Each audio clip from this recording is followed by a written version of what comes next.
আসসালামু আলাইকুম। এ10 বাংলা সংবাদে সবাইকে স্বাগত জানাচ্ছি। আমি নাজমুল হাসান তন্ময়। শুরুতে বিআরবি কেবল সংবাদ শিরোনাম। বুধবার থেকে খুলবে অফিস, দোকান ও রেস্টুরেন্ট, পুরো যাত্রী নিয়ে চলবে গণপরিবহন।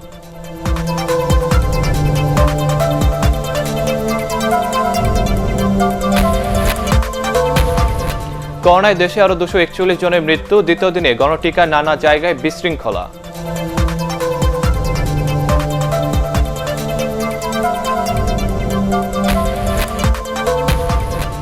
বঙ্গবন্ধুর অবর্তমানে আওয়ামী লীগকে দিক নির্দেশনা দিয়ে এগিয়ে নিতেন বঙ্গমাতা, বললেন প্রধানমন্ত্রী।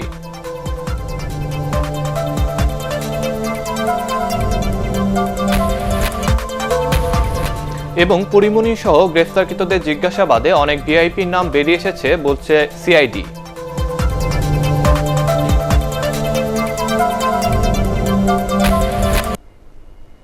শুনছিলেন বিআরবি কেবল সংবাদ শিরোনাম। এবার বিস্তারিত। আগামী বুধবার থেকে তুলে নেওয়া হচ্ছে লকডাউনের বিধিনিষেধ। এ সময় স্বাস্থ্যবিধি মেনে খোলা থাকবে সরকারি বেসরকারি অফিস। এবার অর্ধেক নয়, বরং সমান আসনে সংখ্যক যাত্রী নিয়ে চলবে দূরপাল্লার বাসসহ সব ধরনের গণপরিবহন। খোলা থাকবে দোকানপাট, শপিং মল ও রেস্তোরাঁ। আরও জানাচ্ছেন হুমায়ুন চিস্তি। গত 1 জুলাই থেকে শুরু হওয়া কঠোর লকডাউন বা বিধিনিষেধ শেষ হচ্ছে 10 আগস্ট মধ্যরাতে। 11 আগস্ট বুধবার থেকে আবার প্রায় স্বাভাবিক হতে যাচ্ছে জনজীবন। রোববার মন্ত্রিপরিষদ বিভাগ থেকে এ বিষয়ে প্রজ্ঞাপন জারি করা হয়। প্রজ্ঞাপনে বলা হয়, সরকারি বেসরকারি অফিস, ব্যাংক ও আর্থিক প্রতিষ্ঠান স্বাস্থ্যবিধি মেনে খোলা থাকবে। স্বাস্থ্যবিধি মেনে আসনের সমান সংখ্যক যাত্রী নিয়ে চলবে সব ধরনের গণপরিবহন। তবে সড়কপথে স্বাভাবিক সময়ের অর্ধেক গাড়ি চলতে পারবে। সকাল 10টা থেকে রাত 8টা পর্যন্ত খোলা থাকবে দোকানপাট, শপিং মল। সকাল 8টা থেকে রাত 10টা পর্যন্ত খোলা রাখা যাবে খাবার দোকান, হোটেল, রেস্তোরাঁ। তবে রেস্টুরেন্টে বসে খাবার ক্ষেত্রে অর্ধেক আসন খালি রাখার কথা বলা হয় প্রজ্ঞাপনে। যেটি চিন্তাভাবনা চলছে যে এটি ধাপে ধাপে পর্যায়ক্রমে ধাপে এটিকে আপনার শিথিল করা।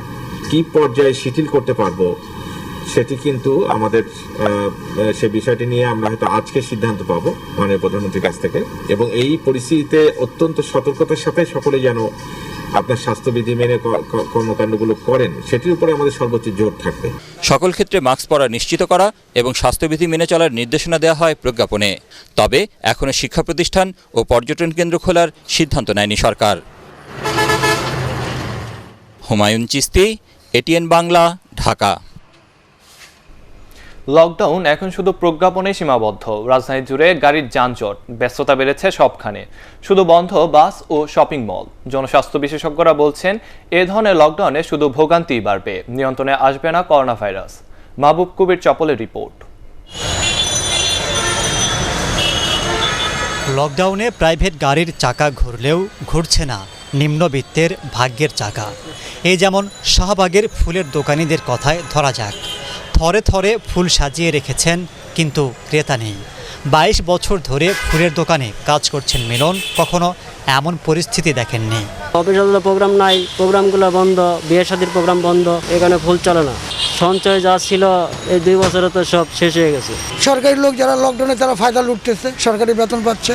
বেসরকারি লোক যারা, এদের জন্য সরকার আগেও কিছু করেনি, এখনও কিছু করেনি।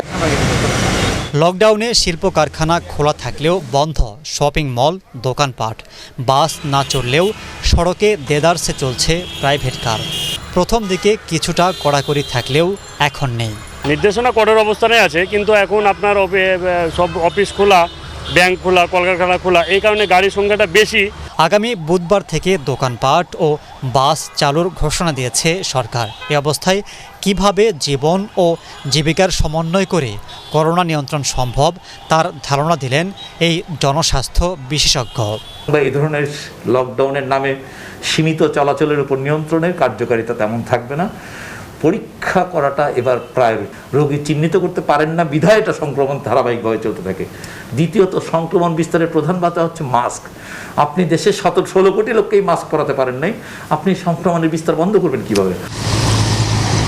করোনার শুরুর দিকে বিপর্যস্ত ছিল ইউরোপের বিভিন্ন দেশ, কিন্তু ভ্যাকসিন আর সঠিক পরিকল্পনায় সেখানকার পরিস্থিতি এখন প্রায় স্বাভাবিক। উল্টো বাংলাদেশে করোনা পরিস্থিতির ক্রমাগত অবনতি হচ্ছে। তাই শুধু বিচ্ছিন্ন লকডাউন নয়, সঠিক পরিকল্পনা বাস্তবায়নের পরামর্শ দিচ্ছেন বিশেষজ্ঞরা। মাহবুব কবির চপল, এটিএন বাংলা, ঢাকা। সারা দেশে দ্বিতীয় দিনের মতো শেষ হয়েছে গণটিকা কার্যক্রম। কেন্দ্রে গিয়ে টিকা না পাওয়ায় বিশৃঙ্খলা সৃষ্টি হয় ফরিদপুর ও নারায়ণগঞ্জ সহ বেশ কয়েকটি জায়গায়। তবে বেশিরভাগ স্থানে ব্যাপক উৎসাহ নিয়ে টিকা নেন সাধারণ মানুষ। আদ্দিন সজীবের রিপোর্ট। ঘন্টা বাইক ড্রাইভ করে টিকা নেওয়ার জন্য ফরিদপুরে আসছি। আজকে বলে যে আপনার পরে টিকা নেই। ফরিদপুরে টিকাদান কর্মসূচির দ্বিতীয় দিনে ভ্যাকসিন না পেয়ে এভাবেই ক্ষোভ প্রকাশ করেন সাধারণ মানুষ। টিকা সংকটের কারণে এদিন শতাধিক মানুষ কেন্দ্র থেকে ফিরে যান, অথচ আগের রাতে মেসেজ দেয়া হয় টিকা নিতে। গতকাল কাছে আসছে, আজকে টিকা পাবো, আজকে টিকা দিতে আসছে এখন সেন্টারে। এখন এরা বলতেছে যে আমাদের কাছে টিকা শেষ হয়ে গেছে। গতকালকে আসছি, কোনো মেসেজ নাই, দেওয়া যাবে না। ভালো কথা, রাত্রে মেসেজ আছে, আজকে আসছে, এখন বলতে টিকা শেষ। জেলা civil surgeon doctor Siddiqur Rahman জানান, গণটিকা কার্যক্রমের কারণে তাদের কাছে থাকা টিকা শেষ হয়ে যাওয়ায় অনেককেই টিকা দেয়া সম্ভব হয়নি।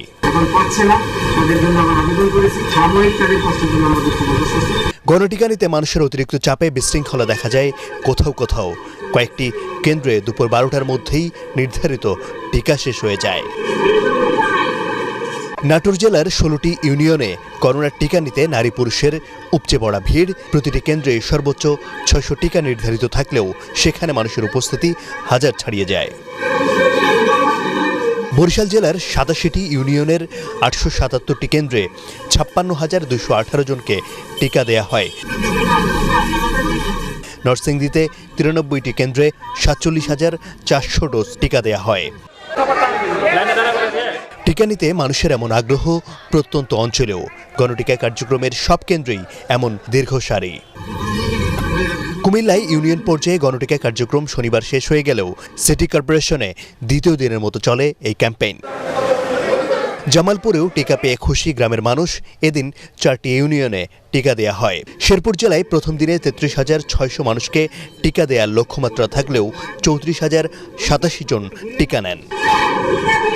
স্বাস্থ্য অধিদপ্তর জানিয়েছে, গণটিকা কর্মসূচির প্রথম দিনে দেশের 59 জেলায় টিকা নেন 28,36,970 জন, যার মধ্যে প্রথম ডোজ নেন 27 লাখ আর দ্বিতীয় ডোজ 53,000। আদ্দিন সজীব, এটিএন বাংলা। দীর্ঘ পর্যালোচনা শেষে এবার গর্ভবতী ও দুগ্ধদানকারী মায়েদের করোনাভাইরাসের টিকা দেওয়ার সিদ্ধান্ত নিয়েছে স্বাস্থ্য অধিদপ্তর। রোববার টিকা বিষয়ক জাতীয় কমিটি নাইট্যাগের পরামর্শ অনুযায়ী এ সিদ্ধান্ত নেওয়া হয়। এ সংক্রান্ত এক বিজ্ঞপ্তিতে বলা হয়েছে, টিকা নেওয়ার ক্ষেত্রে গর্ভবতী নারীদের সুরক্ষা ওয়েব পোর্টাল বা অ্যাপসের মাধ্যমে রেজিস্ট্রেশন করে শুধু হাসপাতাল বিশিষ্ট সরকারি কেন্দ্রে টিকা দিতে হবে। কেন্দ্রে চিকিৎসক টিকার বিষয়ে কাউন্সেলিং সম্পন্ন করে গর্ভবতী নারীকে টিকা দেবেন। গর্ভবতী নারী টিকা নেওয়ার দিন অসুস্থ থাকলে তাকে ভ্যাকসিন দেওয়া যাবে না। দীর্ঘমেয়াদী রোগে আক্রান্ত গর্ভবতী নারীকে টিকা দেওয়া যাবে না। কোনো গর্ভবতী নারীর ভ্যাকসিন অ্যালার্জির পূর্ব ইতিহাস থাকলে তাকেও টিকা দেওয়া যাবে না। গর্ভবতী নারীর ভ্যাকসিনের প্রথম ডোজ নেওয়ার পর পার্শ্ব প্রতিক্রিয়া দেখা দিলে তাকে দ্বিতীয় ডোজ দেওয়া যাবে না। প্রতিটি আন্দোলন সংগ্রামে বঙ্গবন্ধুর পাশে থেকে বঙ্গমাতা বেগম ফজলাতুন নেসা মুজিব সব ধরনের সহযোগিতা করতেন বলে মন্তব্য করেছেন প্রধানমন্ত্রী শেখ হাসিনা। দেশের বিশিষ্ট 5 নারীকে বঙ্গমাতা বেগম ফজলাতুন নেসা মুজিব পদক প্রদান অনুষ্ঠানে তিনি এ মন্তব্য করেন। এ সময় প্রধানমন্ত্রী বলেন, বঙ্গবন্ধুর অবর্তমানে দলকে দিক নির্দেশনা দিয়ে এগিয়ে দিতেন বঙ্গমাতা। আপেল মাহমুদের রিপোর্ট। তুমি প্রেরণার অপার উৎস, জননী জন্মভূমি। বঙ্গবন্ধু শেখ মুজিবুর রহমানের সহধর্মিণী হিসেবে দীর্ঘকাল পাশে থেকে মানব কল্যাণ ও রাজনৈতিক শিক্ষা লাভ করেছিলেন শেখ ফজিলাতুন্নেসা মুজিব। তুমি হে বঙ্গমাতা। তিনি হয়ে উঠেছিলেন বিদুষী ও প্রজ্ঞাবান নারী। জাতীয়ভাবে প্রথমবারের মতো মহিয়সী এই নারীর 51তম জন্মবার্ষিকী উদযাপন ও বঙ্গমাতা ফজিলাতুন্নেসা মুজিব পদক চালু করেছে সরকার। দিনটি উপলক্ষে গণভবন থেকে ওসমানী স্মৃতি মিলনায়তনে ভার্চুয়ালি যুক্ত হয়ে 5 বিশিষ্ট নারীকে এ পদক দেন প্রধানমন্ত্রী শেখ হাসিনা। এ সময় 75-এর 15 আগস্ট পরিবারের সদস্যদের হত্যার বর্ণনা দিতে গিয়ে শোক বিহ্বল হয়ে পড়েন প্রধানমন্ত্রী। ঘাতকদের বন্দুক গর্জে উঠেছিল, আর সেখানে আমার মাকে তারা নির্মমভাবে হত্যা করে। আমাদের ওই পরিবারে তো কেউ ছিল না বেঁচে। কেন এই হত্যাকাণ্ড? যারা নিজের জীবনটাকে উৎসর্গ করলেন, সমস্ত জীবনের সুখ শান্তি সব কিছু বিলিয়ে দিলেন একটা জাতির স্বাধীনতার জন্য, অর্থনৈতিক মুক্তির জন্য তাকে সেই বাঙালি খুন করলো। বঙ্গবন্ধুর রাজনৈতিক জীবনে ছায়ার মতো থেকে তার প্রতিটি আন্দোলন সংগ্রামে মায়ের প্রেরণা ও উৎসাহের কথাও তুলে ধরেন তিনি নীরবে পাশে থেকে প্রতিটি ক্ষেত্রে আমার বাবাকে সহযোগিতা করে গেছেন, সমর্থন দিয়ে গেছেন। এটাই হচ্ছে আমি মনে করি সব থেকে একটা বড় ত্যাগ তিনি স্বীকার করে গেছেন। এ সময় গোপালগঞ্জের অসচ্ছল নারীদের সেলাই মেশিন বিতরণ ও দেশের 2000 দুস্থ নারীকে আর্থিক সহায়তা কার্যক্রমের উদ্বোধনও করেন প্রধানমন্ত্রী শেখ হাসিনা। আপেল মাহমুদ, এটিএন বাংলা, ঢাকা। রাজনীতিতে টিকে থাকতে বিএনপির ভাওতাবাজি শুরু করেছে বলে মন্তব্য করেছেন আওয়ামী লীগের সাধারণ সম্পাদক ওবায়দুল কাদের। তিনি বলেন, পর্যাপ্ত মজুদ থাকার পরও টিকা নিয়ে তারা জনগণকে বিভ্রান্ত করতে মিথ্যাচার করছে। বঙ্গমাতা বেগম ফজিলাতুন নেসা মুজিবের 91তম জন্মবার্ষিকী উপলক্ষে বঙ্গবন্ধু এভিনিউয়ে দলীয় কার্যালয়ে করোনার সম্মুখ সারির 1000 যোদ্ধার মধ্যে পুরস্কার বিতরণী অনুষ্ঠানে তিনি এসব কথা বলেন। এর আগে রাজধানী বনানী কবরস্থানে বঙ্গমাতার সমাধিতে প্রধানমন্ত্রী শেখ হাসিনা ও আওয়ামী লীগের পক্ষ থেকে শ্রদ্ধা জানান দল এবং অঙ্গ ও সহযোগী সংগঠনের নেতারা। বিএনপির মহাসচিব রাজনীতিতে টিকে থাকার জন্য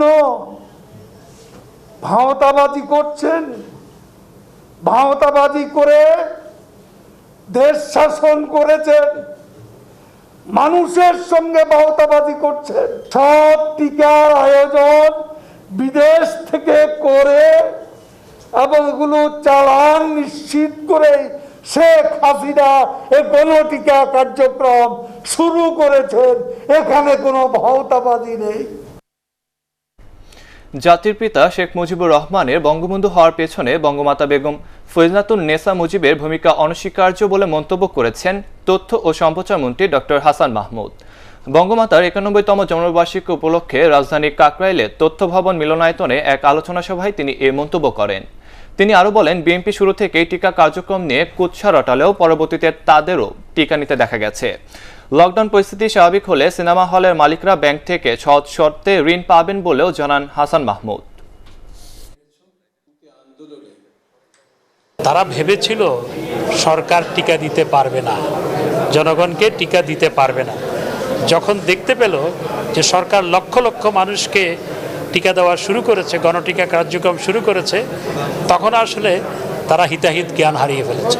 তো আমি মির্জা ফখরুল ইসলাম আলমগীর সাহেবদের অনুরোধ জানাবো যে এই ধরনের বিভ্রান্তিমূলক বক্তব্য আগে দিয়ে পরে আবার টিকা নিয়ে তারা আসলে প্রমাণ করেছিলেন যে তারা মিথ্যা অপপ্রচার চালায়, তারা সরকারের বিরুদ্ধে অপপ্রচারে লিপ্ত। পর্যাপ্ত টিকা সংগ্রহ না করে সরকার গণটিকা দেওয়ার নামে গণপ্রতারণা শুরু করেছে বলে অভিযোগ করেছেন বিএনপি মহাসচিব মির্জা ফখরুল ইসলাম আলমগীর। তার ভাষায়, এতে গণহারে করোনা সংক্রমণের শঙ্কা তৈরি হয়েছে। বিএনপি চেয়ারপারসনের গুলশান কার্যালয়ে ড্যাব এবং জিয়াউর রহমান ফাউন্ডেশনের উদ্যোগে করোনার ওষুধ ও সুরক্ষা সামগ্রী বিতরণ কার্যক্রমের উদ্বোধনী অনুষ্ঠানে তিনি এসব কথা বলেন। গণটিকা কার্যক্রম নিয়ে সরকার দুর্নীতি করছে বলেও অভিযোগ করেন বিএনপির নেতারা। পর্যাপ্ত টিকা সংগ্রহ না করেই গণটিকার নামে আরেকবার গণপ্রতারণা শুরু হয়েছে। একই সঙ্গে চরম অব্যবস্থাপনা এবং দলীয়করণের কারণে লোক দেখানো গণটিকা অভিযান গণসংক্রমণ অভিযানে পরিণত হয়েছে। সরকারের হাতে টিকা এসেছে 1,60,00,000, অথচ শতকরা 70% মানুষকে টিকা দিতে হলে প্রয়োজন হবে 26 কোটি টিকা। সরকারের প্রতিটি পদক্ষেপে প্রমাণিত হয়েছে টিকা প্রদানের ক্ষেত্রে সরকার সম্পূর্ণ ব্যর্থতার পরিচয় দিয়েছে। চিত্রনায়িকা পরিমণি সহ গ্রেফতারকৃতদের জিজ্ঞাসাবাদে অনেক ভিআইপির নাম বেরিয়ে এসেছে বলে জানিয়েছেন সিআইডির অতিরিক্ত ডিআইজি শেখ ওমর ফারুক। এছাড়া পরিমণি থেকে নানা পেশার মানুষের সম্পৃক্ততা পাওয়া গেছে। এসব তথ্য যাচাই করে দেখা হচ্ছে, অভিযুক্ত প্রমাণিত হলে অভিযুক্তদের আইনের আওতায় আনা হবে। রাবে আক্তার সুবর্ণা রিপোর্ট। ঢাকাই সিনেমার নায়িকা পরিমণি, মডেল পিয়াসা, মৌ, প্রযোজক রাজসহ সাম্প্রতিক সময়ের আলোচিত কয়েকটি মাদক মামলার তদন্ত করছে সিআইডি। এরই মধ্যে শনিবার এসব আসামিদের বাসায় অভিযান চালিয়ে বেশ কিছু আলামত জব্দ করে মামলার তদন্তকারী কর্মকর্তা। পাশাপাশি আসামিদের জিজ্ঞাসাবাদ করে সিআইডি। মামলাগুলোর তদারকি কর্মকর্তা সিআইডির অতিরিক্ত ডিআইজি শেখ ওমর ফারুক সাংবাদিকদের জানান, তদন্তের এই পর্যায়ে আসামিরা গুরুত্বপূর্ণ তথ্য দিয়েছে। তাদের এই অনৈতিক কাজের সাথে নানা শ্রেণী ও পেশার মানুষের জড়িত থাকার তথ্য পাওয়া গেছে। এসব তথ্য যাচাই বাছাই করে দেখা হচ্ছে।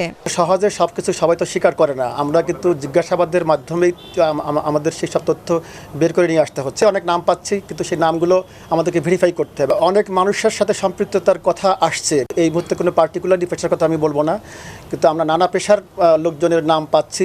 আসামিদের বাসা থেকে উদ্ধার হওয়া আলামত সম্পর্কে জিজ্ঞাসাবাদে বেশ কিছু তথ্য পাওয়া গেছে। তথ্য প্রমাণের ভিত্তিতে অভিযুক্তদের বিরুদ্ধে আইনগত ব্যবস্থা নেওয়া হবে। সবাইকে জিজ্ঞাসাবাদ করছি, সবার কাছ থেকে কম বেশি নাম পাচ্ছি, যাচাই বাছাই করে আমরা অগ্রসর হচ্ছি এবং আমি নিশ্চিত যারা এই অপরাধের সাথে সত্যিকার অর্থে জড়িত তাদেরকে আমরা আইনের আওতায় নিয়ে আসতে পারবো। সিআইডির এই কর্মকর্তা আরও জানান, সরাসরি কোনো ভিকটিম আসামিদের বিরুদ্ধে এখন পর্যন্ত অভিযোগ না করলেও কিছু নাম তারা পেয়েছেন। এছাড়া পরিমণি ও পিয়াসাদের দ্বারা অনেকেই প্রতারণার শিকার হয়েছেন। তদন্তের স্বার্থে প্রয়োজনে আসামিদের পুনরায় রিমান্ডে আনা হবে বলে জানান সিআইডির এই কর্মকর্তা। প্রয়োজনে আমরা তাদেরকে রিমান্ডে আনবো। রাবেয়া আক্তার সুবর্ণা, এটিএন বাংলা, ঢাকা। গ্রামীণ জনগোষ্ঠীকে দ্রুত টিকার আওতায় আনা না গেলে করোনায় মৃত্যু কমানো সম্ভব নয় বলে মনে করেন বিশেষজ্ঞরা। এ বিষয়ে সরকারের বিশ্বের বিভিন্ন দেশ থেকে টিকা সংগ্রহের পাশাপাশি নিজস্বভাবে উৎপাদনে যাওয়ার পরামর্শ দিয়েছেন তারা। এটিএন বাংলার মুক্তমত অনুষ্ঠানে তারা এসব কথা বলেন। এ সময় গণটিকা কর্মসূচি ফলপ্রসূ করতে প্রতিদিন সকাল থেকে বিকেল পর্যন্ত ভ্যাকসিন প্রদান কার্যক্রম চালু রাখার আহ্বান জানান ডিবেট ফর ডেমোক্রেসির চেয়ারম্যান হাসান আহমেদ চৌধুরী কিরণ। শফিউল আলম সুজনের রিপোর্ট। দেশ জুড়ে চলছে গণটিকা কার্যক্রম। বিশেষজ্ঞরা বলছেন, করোনার সংক্রমণ কমাতে দ্রুত সময়ের মধ্যে সবাইকে টিকার আওতায় আনার পাশাপাশি প্রয়োজন স্বাস্থ্য সচেতনতা। গণটিকা নিয়েতে গিয়ে আমি বিভিন্ন মিডিয়াতে দেখলাম গণভোগান্তিও হয়ে গেছে। করোনার ডেল্টা ভ্যারিয়েন্ট ও গণটিকা নিয়ে মুক্তমত অনুষ্ঠানে আলোচকরা বলেন, দ্রুত সময়ের মধ্যে জনগণকে টিকার আওতায় আনতে হবে। এক্ষেত্রে টিকার সরবরাহ নিশ্চিত করার পাশাপাশি দেশে ভ্যাকসিন তৈরিতে জোর দেওয়া প্রয়োজন বলে মনে করেন অণুজীব বিজ্ঞানী ডক্টর বিজন কুমার শীল। ভ্যাকসিনের ফিউচার প্রোডাকশনের একটা পরিকল্পনা থাকা উচিত, যাতে ইন ফিউচার নিজের দেশে ভ্যাকসিন দিয়ে একটা 20% মানুষ যদি কাভার করা যায়, তাহলে অনেকটা সুবিধা হবে। গ্রামের মানুষের ভ্যাকসিনটা দরকার, কিন্তু আমার যতদূর ধারণা, আমি গত 7 দিন যতটুকু বুঝতে পেরেছি যে গ্রামের মানুষের কিন্তু ভ্যাকসিন নেওয়ার ব্যাপারে যে আগে যে একটা জড়তা ছিল এটা নেই, এখন সবাই ভ্যাকসিন চায়। এ সময় ডিবেট ফর ডেমোক্রেসির চেয়ারম্যান হাসান আহমেদ চৌধুরী কিরণ বলেন, সবাইকে টিকার আওতায় আনার মাধ্যমে করোনা মহামারী মোকাবেলা সম্ভব, তাই টিকার পরিমাণ দ্রুত সময়ের মধ্যে বাড়াতে হবে। গণটিকা কর্মসূচিকে বাস্তবায়ন করতে হলে টিকার পরিমাণ বাড়াতে হবে। একই সাথে টিকা দেবার সময়সূচি সপ্তাহে 7 দিনই করতে হবে, অর্থাৎ প্রতিদিন করে সকাল থেকে বিকেল পর্যন্ত যদি টিকা দেওয়া হয় এবং টিকার পরিমাণ বাড়ানো হয়, তাহলে এই গণটিকা কর্মসূচিকে বাস্তবায়ন করা যাবে। টিকা যদি নির্দিষ্ট সময় না এসে যদি দেখা গেল যে এই বছরের শেষের দিকে টিকা আসে এবং আমরা সবাইকে টিকা দেবার কথা বলে থাকি, তাহলে কিন্তু কোনোভাবেই আমরা যে আমাদের যে ডেল্টা ভেরিয়েন্ট আসছে বা করোনার যে মহামারী আমরা রোধ করবার চেষ্টা করছি, সেটি কিন্তু আমরা রোধ করতে পারবো না। টিকার পাশাপাশি সবাই স্বাস্থ্যবিধি মেনে না চললে করোনা ভাইরাসের সংক্রমণ নিয়ন্ত্রণ করা যাবে না বলেও অভিমত আলোচকদের। শফিউল আলম সুজন, এটিএন বাংলা, ঢাকা। করোনায় খাবার কেনার খরচ কমিয়েছে 80% মানুষ, আর ঋণ নিয়ে চলছেন 60%। জাতীয় বাজেট পিছিয়ে পড়া জনগোষ্ঠীর সুফলতা নিয়ে এসডিজি বাস্তবায়নের নাগরিক প্ল্যাটফর্মের ভার্চুয়াল সেমিনারে এসব তথ্য জানানো হয়। এতে টিআইবি নির্বাহী পরিচালক ডক্টর ইফতেখারুজ্জামান বলেন, এবারে বাজেটেও কালো টাকা সাদা করার সুযোগ রাখায় দুর্নীতি আরও বাড়বে। শারফুল আলমের রিপোর্ট। করোনার ধরন পরিবর্তন হওয়ায় প্রতিনিয়ত বাড়ছে ক্ষতিগ্রস্ত মানুষের সংখ্যা। এতে পিছিয়ে পড়া জনগোষ্ঠীর জীবনযাত্রা সবচেয়ে বেশি বাধাগ্রস্ত হচ্ছে। নাগরিক প্ল্যাটফর্মের গবেষণায় জানানো হয়, করোনায় 26% মানুষ সঞ্চয় ভেঙে জীবিকা চালাচ্ছেন। ঋণ, সরকারি ও বেসরকারি সহায়তা নির্ভর মানুষের সংখ্যাও বাড়ছে। খাদ্যাভ্যাসেও এসেছে পরিবর্তন। 80% মানুষ তার ব্যয়তে আপনার খাদ্যের জন্য ব্যয় কমিয়ে দিয়েছে। 47% তারা প্রোটিন, আমিষ জাতীয় খাওয়া কমিয়ে দিয়েছে, সে আর মাছ মাংস খাচ্ছে না। অর্ধেক মানুষ, গরিব মানুষ, পিছিয়ে পড়া মানুষ। বাজেটে পিছিয়ে পড়া জনগোষ্ঠীকে গুরুত্ব দেওয়ার সুযোগ থাকলেও প্রকৃতপক্ষে তাদের জন্য বিশেষ কোনো বরাদ্দ নেই বলে মনে করছেন বিশ্লেষকরা। অপ্রত্যাশিত অর্থ বিনিয়োগের সুযোগ রাখায় সমালোচনাও করেন তারা। আমাদের সর্বকালের সবচেয়ে বিব্রতকর একটি বাজেট হয়েছে, দুর্নীতি সহায়ক একটি বাজেট হয়েছে, বৈষম্যমূলক একটি বাজেট হয়েছে এবং অনৈতিক একটা বাজেট হয়েছে, যার মাধ্যমে আমরা দেখতে পেয়েছি যে কালো টাকাকে বৈধ করার সুযোগটাকে অধিকতর ব্যক্তি এবং গভীরতা দেওয়া হয়েছে। যে কোভিড পরিস্থিতিতে নতুন করে যে বিষয়গুলির স্বীকৃতি আসার কথা ছিল সেটা অস্বীকৃত থেকে গেছে, এটাতে কোনো সন্দেহ নেই। সবার জন্য করোনার টিকা, পরীক্ষার সংখ্যা বাড়ানো ও শতভাগ স্বাস্থ্যবিধি নিশ্চিতের মাধ্যমে করোনা পরিস্থিতির উন্নয়ন করা সম্ভব বলেও সেমিনারে জানানো হয়। শরফুল আলম, এটিএন বাংলা, ঢাকা। এবার বাংলাদেশ অস্ট্রেলিয়া সিরিজের খবর।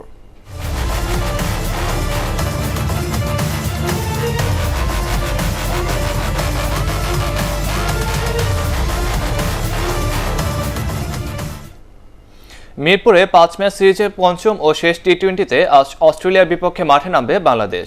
সিরিজে 3-1 এগিয়ে আছে টাইগাররা। এই সিরিজে পারফরম্যান্স এবং পরিসংখ্যানের বিচারে এগিয়ে থেকে মাঠে নামবে স্বাগতিকরা। টানা 4 টি-20তে ব্যর্থ সৌম্য সরকারের শেষ ম্যাচে বিশ্রাম দিতে পারে টিম ম্যানেজমেন্ট। একের পর এক ম্যাচে ধকল কাটাতে রোববার অনুশীলন করেনি ক্রিকেটাররা। শেরেবাংলা জাতীয় স্টেডিয়ামে সন্ধ্যা 6টায় শুরু হবে ম্যাচটি। এবার টোকিও অলিম্পিকের খবর।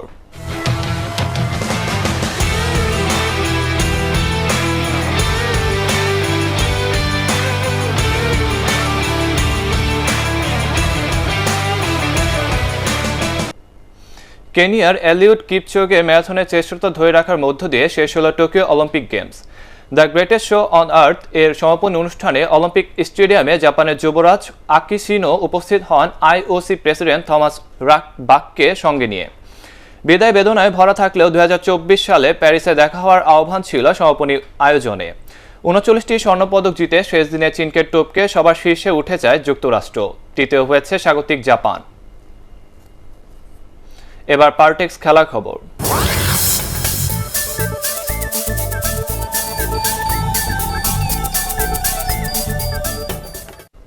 চোখের জলে প্রিয় ক্লাব বার্সেলোনাকে বিদায় জানালেন আর্জেন্টাইন অধিনায়ক লিওনেল মেসি। কাতালান ক্লাবে বিদায়ী সংবাদ সম্মেলনে আবেগঘন বক্তব্যে তিনি বলেন, এভাবে শেষ করতে হবে কখনোই ভাবিনি। পরবর্তী গন্তব্য নিয়ে সাংবাদিকদের প্রশ্ন জবাবে এখনও কোনো সিদ্ধান্ত নেননি বলে জানান লিওনেল মেসি। শেষ করার আগে বিআরবি কেবল সংবাদ শিরোনাম আরেকবার। বুধবার থেকে খুলবে অফিস, দোকান ও রেস্টুরেন্ট, পুরো যাত্রী নিয়ে চলবে গণপরিবহন।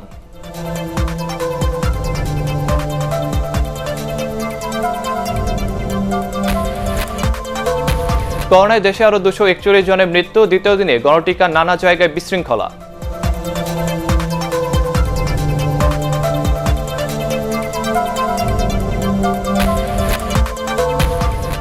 বঙ্গবন্ধুর অবর্তমানে আওয়ামী লীগকে দিক নির্দেশনা দিয়ে এগিয়ে নিতেন বঙ্গমাতা, বললেন প্রধানমন্ত্রী।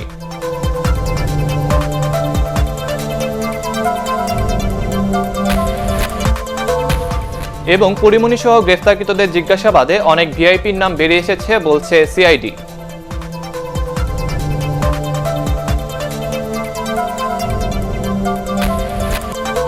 দর্শক, পরবর্তী সংবাদ দেখার আমন্ত্রণ জানিয়ে এখনকার মতো শেষ করছি। করোনা ভাইরাস থেকে নিজেকে সুরক্ষিত রাখতে মাস্ক পরুন, বারবার হাত পরিষ্কার করুন। এটিএন বাংলা সংবাদ ইউটিউবে দেখতে ব্রাউজ করুন youtube/ATN বাংলা নিউজ।